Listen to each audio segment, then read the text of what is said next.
താരജോഡിയായി മലയാളികൾ ഏറെ പരിചയപ്പെട്ട ബിജു മേനോനും കുഞ്ചാക്കോ ബോബനുമാണ് ഇന്നത്തെ നമ്മുടെ അതിഥികൾ. മലയാളത്തിൽ അക്ഷരാർത്ഥത്തിൽ ഭയ്യാമാരായി മാറിയ ഇവരെ ന്യൂസ് വൺ മോർണിംഗിലേക്ക് സ്വാഗതം. ഇരുവർക്കും എങ്ങനെയുണ്ട് പ്രതികരണം ചിത്രത്തെക്കുറിച്ച്? ഭയ്യ ശരിക്കും ഒരു ഫാമിലി ഓഡിയൻസ് പ്ലസ് കുട്ടികളെയും ടാർഗറ്റ് ചെയ്തിട്ടുള്ള ഒരു സിനിമയാണ്. അപ്പോൾ എനിക്കൊന്ന് ആദ്യത്തെ 2 ദിവസത്തിന് ശേഷമാണ് ശരിക്കും ഫാമിലി ഓഡിയൻസ് തിയേറ്ററിലേക്ക് വന്ന് തുടങ്ങിയതും ഒരു ഓണത്തിൻ്റെ ആലസ്യത്തിന് ശേഷം. അപ്പോൾ ശരിക്കും ആ ഒരു കളക്ഷൻ പോയിൻ്റ് വെച്ച് നോക്കുകയാണെങ്കിൽ നമ്മൾ ഏത് ഓഡിയൻസിനെയാണോ ടാർഗറ്റ് ചെയ്തത് ആ ഒരു ലക്ഷ്യം നമ്മൾക്ക് ലഭിച്ചു, അല്ലെങ്കിൽ ആ ലക്ഷ്യത്തിലെത്തി എന്നുള്ളതാണ് തിയേറ്റർ റിപ്പോർട്ട്സും തിയേറ്റർ കളക്ഷൻസും തെളിയിക്കുന്നത്.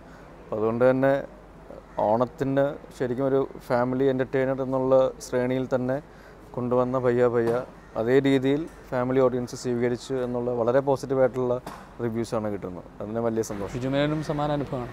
തീർച്ചയായിട്ടും നമ്മളൊരു എഫേർട്ട് എടുത്ത് ചെയ്തൊരു സിനിമ ഈ ഫെസ്റ്റിവലിൽ ആൾക്കാർ സ്വീകരിച്ചു.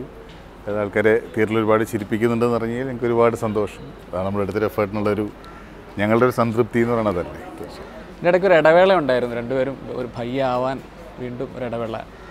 അതിൻ്റെ ഒരു സന്തോഷം കൂടി ഉണ്ടാകും. മുൻകാല ചിത്രങ്ങളിൽ ഞങ്ങളുടെ ഒരു കോമ്പിനേഷൻ്റെ വിജയങ്ങൾ തന്നെയാണ് ആ ഒരു ഇടവേള മനഃപൂർവ്വം എടുക്കാനായിട്ട് ഞങ്ങൾ പ്രേരിപ്പിച്ച പ്രധാന ഘടകം. കാരണം ഓരോ സിനിമകൾ വിജയിക്കുമ്പോഴും ഓരോ അനുഗ്രഹമാണ്. അപ്പോൾ ആ അനുഗ്രഹം ഇല്ലാതാക്കാനായിട്ട് ഞങ്ങൾക്ക് ആഗ്രഹമില്ല. പിന്നെ ഒരു ഉത്തരവാദിത്വം കൂടിയാണ്. ആൾക്കാർ ഒരുപാട് തമാശകൾ അല്ലെങ്കിൽ അങ്ങനത്തെ ഒരു എൻ്റർടൈൻമെൻറ്റ് ഫിലിം പ്രതീക്ഷിക്കുന്നു. അപ്പോൾ ആ ഒരു അതിനേക്കാൾ മേളിലല്ലെങ്കിൽ പോലും അതേ ലെവലിലെങ്കിലും വരാനായിട്ട് ആപ്റ്റായിട്ടുള്ള ഒരു കഥയ്ക്ക് വേണ്ടി വെയിറ്റ് ചെയ്തു. അങ്ങനത്തെ ഒരു കോമ്പിനേഷൻ. ഓരോ സിനിമ കഴിയുന്ന ആൾക്കാർ പ്രതീക്ഷ കൂടുക എന്ന് പറയില്ലേ. അപ്പോൾ നമുക്ക് അത് സാറ്റിസ്ഫൈ ചെയ്യാൻ പറ്റിയില്ലെങ്കിൽ നമുക്കൊരു അപ്പോൾ നമ്മൾ ആലോചിച്ചു തൽക്കാലം അതിനകത്തൊരു സിനിമ വരുമ്പോൾ ചെയ്യാം, അതൊരാൾക്കാരെ മടുപ്പിക്കാതെ നമ്മളൊരു ഇച്ചിരി ബ്രേക്ക് ഇടാമെന്ന് ഞങ്ങൾ തന്നെ ഡിസൈഡ് ചെയ്തു. സിനിമയെക്കുറിച്ച് പൊതുവെ പറയുന്ന ഒരു അഭിപ്രായം തമാശകളിൽ ഏതാണ്ടൊരു സഭ്യത നിലനിർത്താൻ സാധിച്ചു. സീരിയസ് ആയ മാറ്ററുകളെ തമാശയിലൂടെ അവതരിപ്പിക്കാൻ കഴിഞ്ഞു. പ്രത്യേകിച്ച് മലയാളിയുടെ ദേശീയോത്സവമായ ഓണ സമയത്ത് തന്നെ മലയാളികളെ കുടുംബ പ്രേക്ഷകരെ ഒരേ സ്വരത്തിൽ കാണാൻ കഴിഞ്ഞു എന്നതൊരു പ്രത്യേകതയാണ്. ഇത് ശരിക്കും സന്തോഷം നൽകുന്ന കാര്യമാണ്. തീർച്ചയായിട്ടും ഇവരിപ്പോൾ ബെന്നി എഴുതിയിട്ടുള്ള ഇതുവരെയുള്ള കഥകളാണെങ്കിലും കുടുംബ സദസ്സുകളാണ് സ്വീകരിച്ചിട്ടുള്ളത്. പിന്നീട് മറ്റ് സിനിമകൾ നോക്കിയാലും സഭ്യതയുടെ അത് വരുമ്പോൾ ഇതുവരെ ഭേദിച്ചിട്ടില്ല. ജോണിയുടെയും ഇല്ല. ഞങ്ങൾ ചേർന്ന സിനിമകളാണെങ്കിലും ശരി കുടുംബ പ്രേക്ഷകരെ തന്നെയാണ് നമ്മൾ ടാർഗറ്റ് ചെയ്യാന്നല്ല, കുടുംബ പ്രേക്ഷകരെ സംതൃപ്തിപ്പെടുത്താൻ നമ്മൾ ശ്രമിച്ചിട്ടുള്ളത്. ഒരു വൾഗാരിറ്റിയോ അല്ലെങ്കിൽ മോശം അസഭ്യ ഇതുകളൊന്നും ഞങ്ങളുടെ സിനിമയിൽ ഇതുവരെ ഉണ്ടായിട്ടില്ല. ഈ സിനിമയും അത് തന്നെ ഞങ്ങളുടെ ഒരു ക്രെഡിബിലിറ്റി മെയിൻറ്റെയിൻ ചെയ്യാന്ന് പറയില്ല. ഒരു മോശം വാക്കുകളോ ആൾക്കാർക്ക് ഫാമിലി ആയിട്ടിരുന്ന് കാണാൻ പറ്റാത്തൊന്നും നമ്മുടെ സിനിമയിൽ നമ്മൾ ചേർത്തിട്ടില്ല. രസിപ്പിക്കുന്ന ചിരിപ്പിക്കുന്നതായിട്ടുള്ള കൊച്ചു ഘടകങ്ങൾ സിനിമയിലുണ്ടെന്നല്ലാതെ. ചാക്കോച്ചൻ അഭിനയിച്ച കഥാപാത്രത്തെ വിലയിരുത്താൻ ശ്രമിച്ചാൽ എങ്ങനെയുണ്ടാകും? ഇല്ല, ഇതിൽ ഇൻഡിവിജ്വലായിട്ടുള്ള ഓരോരുത്തരുടെ കഥാപാത്രങ്ങളുടെ പാത്ര സൃഷ്ടിയേക്കാൾ കൂടുതൽ ഇതിൻ്റെ ഒരു ടോട്ടാലിറ്റിയാണ് എന്നെ ഇതിലേക്ക് ആകർഷിച്ച പ്രധാന ഘടകങ്ങൾ. ഇപ്പം ആൾക്കാർ എൻ്റെയും ബിജുവിൻ്റെ ഒരു കോമ്പിനേഷനിൽ ഞങ്ങൾ ഹ്യൂമർ ചെയ്യുന്നു എന്നുള്ളത് പ്രതീക്ഷിച്ച് വരുന്നതിനേക്കാൾ കൂടുതൽ ഇതിൽ ആ കഥയ്ക്ക് അനുയോജ്യമായിട്ടുള്ള ഹ്യൂമർ സിറ്റുവേഷൻസ് ഒരുപാടുണ്ട്. ഇപ്പം ഞങ്ങൾ മാത്രമല്ല, അതിലുള്ള എല്ലാ കഥാപാത്രങ്ങൾക്കും അതനുസരിച്ചുള്ളൊരു ഹ്യൂമർ പാറ്റേൺ ഉണ്ട്. ഇപ്പം ഞാൻ ചെയ്യുന്ന ക്യാരക്ടറാണെങ്കിലും ബിജുവിൻ്റെ ആണെങ്കിലും സുരാജ്, തസ്നീഖ് ഖാൻ, ഷമ്മി തലകൻ, കുട്ടേട്ടൻ, അപ്പോൾ അങ്ങനെ ഈവൻ അതിൽ ഒരു വില്ലൻ കഥാപാത്രം ചെയ്യുന്ന സുധീറിൻ്റെ കഥാപാത്രത്തിൽ പോലും ഒരു ഹ്യൂമർ എലമെൻറ്റ് ഇൻക്ലൂഡ് ചെയ്തിട്ടുണ്ട്. പിന്നെ ഇതിലെൻ്റെ ക്യാരക്ടറിൻ്റെ ഒരു പ്രത്യേകത, ശരിക്കും എൻ്റെ പേര് ബാബുമോൻ എന്നാണ്. പക്ഷേ ബംഗാളി തൊഴിലാളികളെ സപ്ലൈ ചെയ്യുന്നതുകൊണ്ട് ബംഗാളി ബാബു എന്നാണ് അറിയപ്പെടുന്നത്. അപ്പോൾ മലയാളിയായി ബംഗാളി ബാബുവിൻ്റെ കൂടെ ബംഗാളിൽ നിന്ന് വർഷങ്ങൾക്ക് മുമ്പ് വന്ന ബാബു റാം ചാറ്റർജി എന്ന് പറയുന്നത് ഈ ബംഗാളി ബാബു, ഈ 2 ബാബുമാരുടെയും കഥയാണ് ശരിക്കും ഭയ്യ. അപ്പം ഒരാളുടെ കഥാപാത്രം മാത്രം മാറ്റി നിർത്തി ഈ ഒരു സിനിമയെ പറയാൻ പറ്റില്ല. അതുകൊണ്ടാണ് ഭയ്യ എന്ന പേര് തന്നെ ഇടാൻ പ്രധാന കാരണം. മറ്റൊരു ഭയ്യയില്ലാതെ കൂടെയുള്ള വേറൊരു ഭയ്യയ്ക്ക് ഒറ്റയ്ക്ക് നിൽക്കാൻ പറ്റില്ല. കഥാപാത്രത്തെ പോലും വേർതിരിക്കാൻ കഴിയാത്ത തരത്തിൽ ഭയ്യായി. അല്ല, ഇതിപ്പോൾ അങ്ങനത്തെ ഒരു സ്നേഹബന്ധത്തിൻ്റെ ഒരു ഫ്രണ്ട്ഷിപ്പിൻ്റെയും അതിൽ കൂടെ നടന്നു വന്നൊരു കഥയാണ്. ഇതിപ്പോൾ ഞാൻ പറഞ്ഞു ഭയങ്കരമായൊരു ലോജിക്കോ അതിഭയങ്കരമായൊരു കഥയോ അല്ല. ആൾക്കാരെ 2 മണിക്കൂർ 10 മിനിറ്റ് രസിപ്പിക്കുന്ന നല്ല രസച്ചരടുകളുള്ള നല്ല നല്ല മുഹൂർത്തങ്ങൾ കോർത്തിണക്കി കൊച്ചു ട്വിസ്റ്റുകളും ചെറിയ സസ്പെൻസും എല്ലാം നർമ്മത്തിൽ പറഞ്ഞു പോകുന്ന ഒരു കഥ. അതായത് നിങ്ങൾക്കൊരു കുറേ വർഷത്തേക്ക് ഓർത്തിരിക്കാവുന്നൊരു കഥയോ അല്ലെങ്കിൽ ഒരുപാട് തർക്ക വിഷയമാക്കാവുന്ന കുറച്ചുകൂടെ ഹ്യൂമറസ് ആയിട്ട് നമുക്ക് കാണുകയും അങ്ങനെ രസിക്കുകയും ചെയ്യുന്ന കഥാപാത്രങ്ങളും അവസ്ഥകളും സിറ്റുവേഷൻസും ആണുള്ളത്. അപ്പോൾ ആ രീതിയിൽ ഈ സിനിമ കാണണമെന്ന് ഞങ്ങൾ ആഗ്രഹിക്കുന്നു. ഒരു ഫെസ്റ്റിവൽ മൂഡിൽ ഫാമിലി ആയിട്ട് കാണാവുന്ന രസകരമായൊരു സിനിമ എന്നല്ലാതെ നമ്മൾ ഭയങ്കരമായൊരു തർക്കത്തിനോ ഒരു ഇതായിട്ടുള്ളൊരു സിനിമയല്ല. It's a pakka entertainer. ഇത് തിയേറ്ററിൽ പോയി കണ്ടിരുന്നു? ഇല്ല, എൻ്റെ ഭാര്യ പോയി കണ്ടിട്ടുണ്ട്, ഇവൻ്റെ ഫാമിലി പോയി തിയേറ്ററിൽ പോയി കണ്ടു. അവരെല്ലാവരും വളരെ ജെനുവിനായിട്ട് അഭിപ്രായം പറയുന്ന ആൾക്കാരാണ്. അവർക്ക് ഇഷ്ടപ്പെട്ടു. അത് തന്നെ ഒരു കോമൺ ഓഡിയൻസിന് ഇഷ്ടപ്പെടാനായിട്ടുള്ള ഏറ്റവും ആദ്യത്തെ ഞങ്ങളുടെ ഒരു ടെസ്റ്റിംഗ് സംഭവം, ലിറ്റ്മസ് ടെസ്റ്റ് എന്നൊക്കെ പറയുന്ന പോലത്തെ ഒരു സംഭവമാണ്. സ്ലാങ് പോലും വ്യത്യാസപ്പെട്ടിട്ടുണ്ട്. ഇപ്പോൾ ഓർഡിനറിയിൽ നിങ്ങൾ പാലക്കാടൻ ഭാഷ ഉപയോഗിച്ചിട്ടുണ്ട്, ഇതിൽ ഒരു ബംഗാളി ചൊവ വരുത്തുന്ന മലയാളി. ഇതിപ്പോൾ നമ്മൾ മനഃപൂർവ്വം ഒന്നും നമ്മൾ ചെയ്തിട്ടില്ല. ഇപ്പോൾ പാലക്കാടൻ സ്ലാങ് അതിൽ സംഭവിച്ചു പോയതാണ്. പക്ഷെ അത് ആ കഥയ്ക്കും ആ കഥാപാത്രത്തിനും ആപ്റ്റായിരുന്നു. ഇതിൽ ഒരു ബംഗാളിയായിട്ട് ചെറുപ്പത്തിൽ ഇവിടെ വന്നിട്ട് നിന്നൊരാൾ മലയാളം പറയുന്നതിൻ്റെ ചെറിയ ചെറിയ അബദ്ധങ്ങളും ചെറിയൊരു ടോൺ വ്യത്യാസമൊക്കെ ഉണ്ട്. അതൊരു മെയിൻ ഏരിയ ഒന്നുമല്ല, പക്ഷെ കഥയുമായി ബന്ധപ്പെട്ടുണ്ടാകുന്ന ചെറിയ. ഇപ്പോൾ കേരളത്തെ സംബന്ധിച്ചിടത്തോളം ഇതൊരു പുതുമയല്ലാതെ മാറിയിട്ടുണ്ട്. ഇപ്പോൾ ബംഗാൾ മാത്രമല്ല, ഇതര സംസ്ഥാനങ്ങളിൽ നിന്ന് ഒട്ടേറെ തൊഴിലാളികൾ ഇങ്ങോട്ട് വരികയും അവരുടെ ഒരു വലിയ സ്വർഗമായി കേരളം മാറുകയൊക്കെ ചെയ്യുന്ന പശ്ചാത്തലത്തിൽ ഇത്തരം ഒരു ആംഗിളിനകത്ത് അല്ല ഇത്തരം ഒരു സിനിമയുടെ പ്രസക്തിയാണത്. അതിനെ വളരെ മനോഹരമായി അവതരിപ്പിച്ചു എന്നതിൻ്റെ ഒരു പ്രത്യേകതയാണ്. ഇതിൽ ബംഗാളി തൊഴിലാളികളുടെ ആസ്പെക്റ്റ് ഒരു ചെറിയൊരു എലമെൻറ്റ് മാത്രമേ ഉള്ളൂ. പ്രധാനമായിട്ടും ഈ ഭയ്യാമാരുടെ കഥയും അവരുടെ ഒരു യാത്രയുമാണ്. ബംഗാളി തൊഴിലാളികളെ സപ്ലൈ ചെയ്യുകയും അവരുമായിട്ട് മിങ്കിൾ ചെയ്യുന്ന ആൾക്കാരായതുകൊണ്ട് ബംഗാളിലേക്കുള്ളൊരു യാത്ര അവരുടെ ജീവിതത്തിൽ അനിവാര്യമാകുന്നു. പക്ഷേ ആ യാത്രയിൽ ഇവരോടൊപ്പം ഇവരുടെ കാമുകിമാരുണ്ട്. സുരാജിൻ്റെ കഥാപാത്രം യാത്ര ചെയ്യുന്നുണ്ട്. ഒരു സിറ്റുവേഷൻ കഴിയുമ്പോൾ ഒരു പോയിന്റിൽ വേറെ രണ്ട് ഗ്രിഗറിയുടെയും വേറെ കഥാപാത്രവും ജോയിൻ ചെയ്യുന്നുണ്ട്. അപ്പോൾ എന്താണ് ഇവരുടെ യാത്രയുടെ ഒരു ലക്ഷ്യം? എന്തിനാണ് ഇത്രയും പേര് ഒരുമിച്ച് യാത്ര ചെയ്യുന്നത്? എന്തുകൊണ്ടാണ് മറ്റ് രണ്ടുപേര് ഈ യാത്രയിൽ ഇവരോടൊപ്പം വീണ്ടും പിന്നീട് ജോയിൻ ചെയ്യുന്നത്? ഇതൊക്കെ വളരെ രസകരമായിട്ട് പറഞ്ഞു പോകുന്നു. എല്ലാ സീനുകളിലും നർമ്മം ഉണ്ട്, നർമ്മം കലർന്ന ട്വിസ്റ്റുകളാണ് സംഭവിച്ചുകൊണ്ടിരിക്കുന്നത്. ഒരുപാട് ഇൻസിഡൻസ് ഉണ്ട്. ആ ഇൻസിഡൻസിനെല്ലാം ഹ്യൂമറിൻ്റെ ഒരു മേമ്പൊടിയോടുകൂടി പറഞ്ഞുകൊണ്ട് പോവുകയാണ് ഈ സിനിമ. ഈ ബംഗാളി എന്ന് പറയുന്നത് ഇതിലൊരു ബാക്ക് ഡ്രോപ്പാണ്, കഥ പറയാനുള്ളൊരു ബാക്ക് ഡ്രോപ്പാണ് ബംഗാളി ലേബേഴ്സും ഈ ബംഗാളി പശ്ചാത്തലം. അല്ല, കഥ മെയിനായിട്ടൊരു ഏരിയ പറഞ്ഞു പോകുന്നത് അതല്ലേ. പക്ഷെ എന്നാൽ പോലും നമ്മുടെ ഒരു സമകാലിക സംഭവങ്ങളെല്ലാം കടന്നു പോകാൻ ശ്രമിക്കുകയും ചെയ്യുന്നുണ്ട്. തീർച്ചയായിട്ടും ഈ ബംഗാളി തൊഴിലാളികളുടെ ആ ഒരു ലൈഫ് സ്റ്റൈൽ കാണിക്കുന്നുണ്ട്, അവരുടെ ഇഷ്യൂസ് നമ്മൾ കാണിക്കുന്നുണ്ട്. പക്ഷെ അതെല്ലാം ഹ്യൂമറിലൂടെയാണ് പറഞ്ഞു പോകുന്നത്. അതാണ് ഇതിൻ്റെ ഒരു പ്രത്യേകത എന്ന് എടുത്തു പറയേണ്ട ഒരു പ്രത്യേകത. ആരോടും ആരാരോടും പാടല്ലേ പറയല്ലേ, ആലോലം ആടാടല്ലേ, ആരോമൽ പൂവല്ലേ.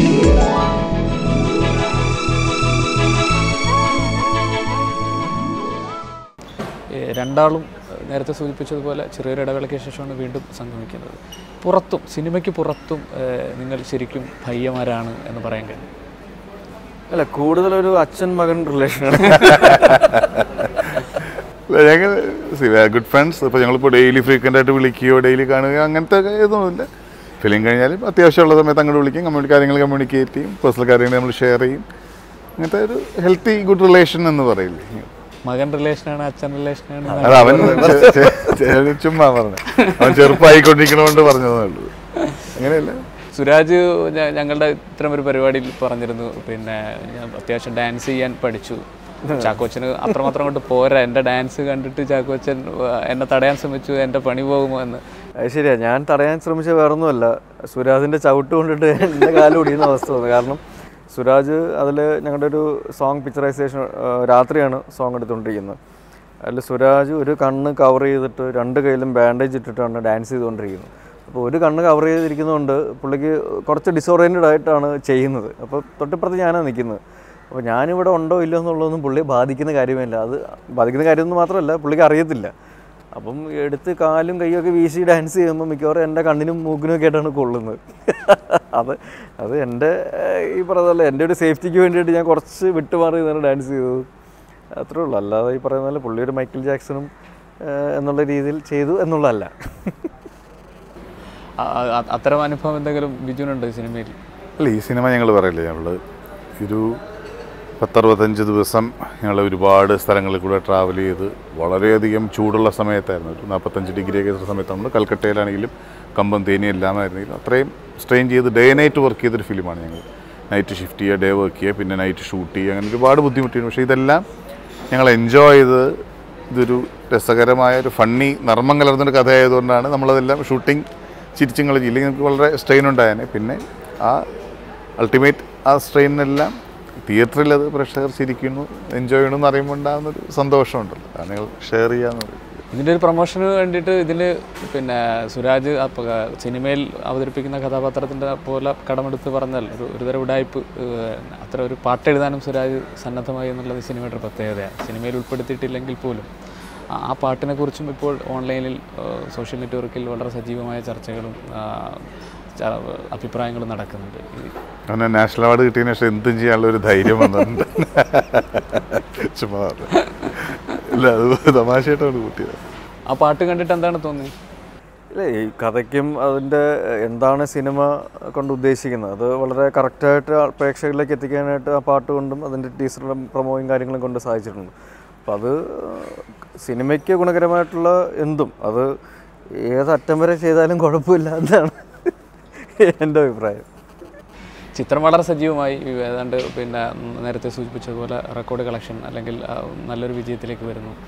ശരിക്കും ഓണച്ചിത്രങ്ങളിൽ വിജയിച്ചു എന്നൊരു പ്രത്യേകത കൂടി ഉള്ളത് കൊണ്ട് ആഘോഷമാണല്ലോ ഇത്. നിങ്ങളുടെ ഓണാഘോഷത്തെക്കുറിച്ച് പറഞ്ഞാൽ എങ്ങനെ ഉണ്ടാവും? ചാക്കോച്ചൻ ബാംഗ്ലൂർ ലൊക്കേഷനിലായിരുന്നു ഓണം സെലിബ്രേറ്റ് ചെയ്യാൻ. അല്ല, അതിൻ്റെ ഒരു ദിവസം ഞാൻ ഗ്യാപ്പ് കസിൻസിൻ്റെ ലൊക്കേഷനിലായിരുന്നു. ഞാൻ കസിൻസിൻ്റെ ഷൂട്ടിംഗ് കൊടൈക്കനാലിലേക്ക് ഷിഫ്റ്റ് ചെയ്യുന്നതിൻ്റെ ഒരു ഗ്യാപ്പ് എറണാകുളം ഫ്ലാറ്റിലുണ്ടായിരുന്നു. എല്ലാവരും ഒരുമിച്ചുണ്ട്. ഞാൻ എൻ്റെ ബ്രദേഴ്സ്, എനിക്ക് 4 ബ്രദേഴ്സുണ്ട്. 4 ബ്രദേഴ്സും ഫാമിലിയായിട്ട് ചേട്ടൻ്റെ വീട്ടിൽ കൂടി ഓണം, സാധാരണ ഓണം സദ്യക്കായിട്ട് എല്ലാവരും ഒത്തുകൂടുക എന്ന് പറയില്ല. മലയാളി അല്ലാത്തൊരു നടിയെ കൂടി കൊണ്ടുവന്നു എന്നൊരു പ്രത്യേകതയും ഇതിലുണ്ട്. അത്തരത്തിലെ ഒരു ആംഗിൾ നോക്കിയാൽ ഇത് ഒരു ട്രാവൽ ഫിലിമാണ്. അപ്പോൾ അതുകൊണ്ട് തന്നെ പല ടെറൈനിൽ പല കാലാവസ്ഥകളിൽ ഒട്ടേറെ ബുദ്ധിമുട്ടുള്ള സിറ്റുവേഷനുകളിലൂടെ നമ്മൾ പോയിട്ടുണ്ട്. അപ്പോഴൊക്കെ നമ്മളോട് കൂടി സഹകരിക്കുന്ന അല്ലെങ്കിൽ ഇങ്ങനത്തെ സിറ്റുവേഷൻസ് വരുമ്പോൾ ഒട്ടും ഇറിറ്റേറ്റഡ് ആവാതെ ഫുൾ സ്വിങ്ങിൽ നമ്മുടെ കൂടെ സഹകരിച്ചൊരു നടിയാണ് നിഷ അഗർവാൾ. ഒരു അന്യ ഭാഷാ നടിയായിട്ട് പോലും പറയേണ്ട ഡയലോഗുകളൊക്കെ തലേ ദിവസം ബൈഹാർട്ടായിട്ട് പഠിക്കുകയും അതനുസരിച്ച് കറക്റ്റായിട്ട് ചെയ്യാനായിട്ടും വളരെ ആത്മാർത്ഥമായിട്ട് പുള്ളിക്കാരി ഡെഡിക്കേറ്റഡ് ആയിട്ട് പെർഫോം ചെയ്തിട്ടുണ്ട്. അപ്പോൾ ഒരു പക്ക പ്രൊഫഷണൽ എന്നുള്ള രീതിയിൽ she has done A good job. ഒരു രീതിയിലും പ്രൊഡക്ഷൻ സൈഡിനോ ഡയറക്ടോറിയൽ സൈഡിലോ ആർക്കും ഒരു ഇഷ്യൂസും ഉണ്ടാക്കാതെ വളരെ കംഫർട്ടബിളായിട്ട് നമുക്ക് എല്ലാവർക്കും ഒരുമിച്ച് ഈ പറഞ്ഞ പോലെ ട്രാവലിങ്ങിൻ്റെ സമയത്തും സോങ് എടുക്കുന്ന സമയത്തും അല്ലെങ്കിൽ ലേറ്റ് നൈറ്റ് ഷൂട്ടിങ്ങിൻ്റെ സമയങ്ങളിലൊക്കെ ഒരിക്കൽ പോലും മുഖം കറുപ്പിച്ചോ അല്ലെങ്കിൽ ഇറിറ്റേറ്റഡ് ആയിട്ട് പുള്ളിക്കാരിയെ കണ്ടിട്ടില്ല. അപ്പോൾ ആ ഒരു സുഖം പ്രേക്ഷകർക്കും നിഷയുടെ മുഖത്തൂടെ അല്ലെങ്കിൽ പെർഫോമൻസിലൂടെ കിട്ടിയിട്ടുണ്ട്. അത് തന്നെയാണ് നിഷയുടെ കഥാപാത്രവും ഇതിനോട് ജെല്ല് ചെയ്ത് പോകാനായിട്ട് സഹായിച്ചിട്ടുള്ള ഘടകങ്ങളിലൊന്നും. ചിരിപ്പിക്കുന്ന നടന്മാർ എന്നതിനപ്പുറം മലയാളിയെ നന്നായി ചിരിപ്പിച്ചിട്ടുള്ള ബെന്നിയും പിന്നെ ജോണും ഒക്കെ ഒന്നിക്കുന്ന ഒരു സിനിമ കൂടിയാണ് എന്നതാണ്. അത് എത്രമാത്രം ഈ സിനിമയെ സ്വാധീനിച്ചിട്ടുണ്ട്? നിങ്ങളുടെ അഭിനയത്തെ എത്രമാത്രം സ്വാധീനിച്ചു? ഇല്ല, ഇവരെല്ലാം ഹ്യൂമറസ് ആയിട്ടുള്ള കുടുംബകഥകൾ പറഞ്ഞിട്ടുള്ള എക്സ്പീരിയൻസ് ഉള്ള ആൾക്കാരാണ് ഇവർ. അപ്പോൾ അവരുടെ സിനിമകൾ കാണാനും പ്രേക്ഷകർക്ക് താല്പര്യമുണ്ട്. ഒപ്പം ഞങ്ങളും ഇപ്പോൾ കുടുംബ പ്രേക്ഷകർക്ക് താല്പര്യമുള്ളൊരു കൂട്ടുകാരാണ്. അപ്പോൾ ജോണിയുടെ പടങ്ങൾ എനിക്ക് തോന്നുന്നു കുട്ടികൾക്ക് പ്രത്യേകിച്ച് ഇഷ്ടമുള്ള സിനിമകൾ എടുക്കാനായിട്ട് താല്പര്യമുള്ള വ്യക്തിയും കൂടിയാണ് ജോണി. അപ്പോൾ അതുകൊണ്ട് തന്നെ എനിക്ക് തോന്നുന്നു ഒരു സെക്കൻഡ് ഹാഫിലേക്കൊക്കെ വരുമ്പോൾ നമ്മൾ പിടിച്ചിരിക്കുന്ന ഒരു പാറ്റേൺ പോലും കുട്ടികൾക്ക് ഇഷ്ടപ്പെടുന്ന രീതിയിൽ കാരിക്കേച്ചർ ലൈനിലാണ് നമ്മൾ ട്രീറ്റ് ചെയ്തിട്ടുള്ള മൊത്തം. അതുകൊണ്ടാണ് എനിക്ക് തോന്നുന്നത് ഈ ഓണച്ചിത്രങ്ങളിൽ കുടുംബ പ്രേക്ഷകർക്കും കുട്ടികൾക്കും ഏറ്റവും ഇഷ്ടപ്പെടുന്ന സിനിമകളിൽ ഒന്നായിട്ട് പയ്യെ മാറാനായിട്ട് പ്രധാന കാരണം. രണ്ടുപേരുടെയും ഒരു കോമ്പിനേഷൻ ഉടനെ വീണ്ടും പ്രതീക്ഷിക്കാൻ കഴിയുമോ മലയാളി? ഞങ്ങളുടെ കോമ്പിനേഷൻ എടുത്ത് തന്നെ ഒന്നുണ്ട്. സുഗീതും നിഷാദ് കോയ, ഓർഡിനറിയുടെ സെയിം ടീം തന്നെ. ചാക്കോച്ചനും ഞാനും നിഷാദ് കോയയും സുഗീതും കൂടി വീണ്ടും ഒന്നിക്കുകയാണ് ജനുവരിയിൽ. വീണ്ടും മലയാളികൾക്കിടയിലേക്ക് ഭയ്യമാരായി ചിരപ്രതിഷ്ഠരാകാൻ കടന്നു വരാൻ കാത്തിരിക്കുകയാണ്. എനിക്കൊന്ന് സുഗീതിൻ്റെ സിനിമ കുറച്ചുകൂടെ റിയലിസ്റ്റിക് ആയിട്ടുള്ള വളരെ ലൈറ്റ് ഹ്യൂമറായിട്ടുള്ള എന്നാൽ കുറച്ച് സീരിയസ് ടോണുള്ള ഒരു സിനിമയും കൂടെ ആയിരിക്കും. കുറച്ചും കൂടെ എന്താ പറയുക, ജീവിതത്തോട് അടുത്ത് നിൽക്കുന്ന ഒരു കഥയും കാര്യങ്ങളൊക്കെയാണ് ഉള്ളത്. ഇതുവരെ കേട്ടതോ പറഞ്ഞു പറ്റില്ലാത്ത വേറൊരു കഥയായിരിക്കും ഞങ്ങളുടെ കോമ്പിനേഷനിൽ. കേട്ടുപരിചയമില്ലാത്ത പക്ഷേ ആൾക്കാർക്ക് ഇഷ്ടപ്പെടുന്ന എല്ലാ എലമെൻസും ഉള്ള ഒരു സിനിമയായിരിക്കും. നർമ്മവും പ്രത്യേകിച്ചും പ്രണയവും സൗഹൃദവും ഇമോഷൻസും ഒക്കെ ഉള്ളൊരു സിനിമയായിരിക്കും അത്. അടുത്ത റിയലിസ്റ്റിക് സിനിമയായിരിക്കും. ഈ തിരക്കുകൾക്കിടയിൽ വിജയത്തിൻ്റെ ആഹ്ലാദ നിമിഷങ്ങൾക്കിടയിൽ ഞങ്ങളുമായി ഇത്രയധികം സമയം ചെലവഴിച്ചതിൽ വളരെയധികം സന്തോഷം. വൈകിയാണെങ്കിലും ഒരിക്കൽ കൂടി ഓണാശംസകൾ. Thank you. ഇനി ഇന്നത്തെ കൂടുതൽ വാർത്തകൾക്കായി ന്യൂസ് സെൻ്ററിലേക്ക്.